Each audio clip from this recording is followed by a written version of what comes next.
Yeah, sure. I can do that. I actually made a Venn diagram about it.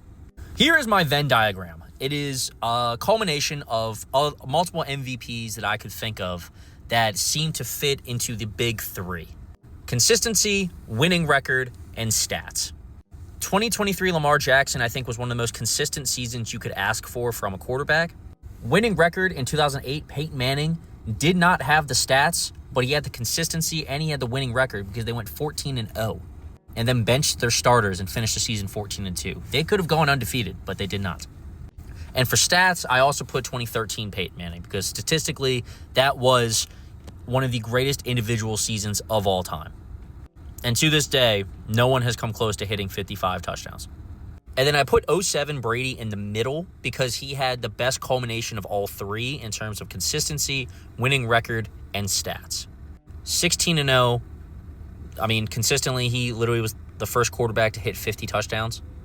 And again, I mean, the stats and everything back it up.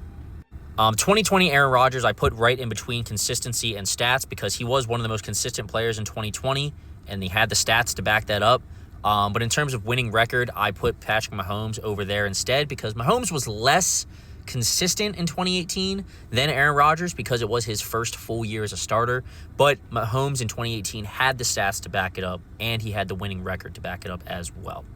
2010 Brady, I put in between consistency and winning record because Tom Brady in 2010 had 36 touchdowns and only 4 interceptions. That is a 9-to-1 touchdown-interception ratio. That is the definition of consistent and high-level play, and they also had a winning record because they were 14-2. Now, Lamar Jackson in 2023 was the most consistent quarterback in the NFL. Lamar Jackson in 2023 against teams over 500, he had the number 1, or in passing yards, he had the number 2 stats out of all quarterbacks in the NFL against teams with the winning record. So, no, he didn't necessarily stat pad against the bad teams. He let the team do it for him, and he helped manage them to those wins. I mean, Gus Edwards had 13 rushing touchdowns, and 12 of them were on the 1-yard line.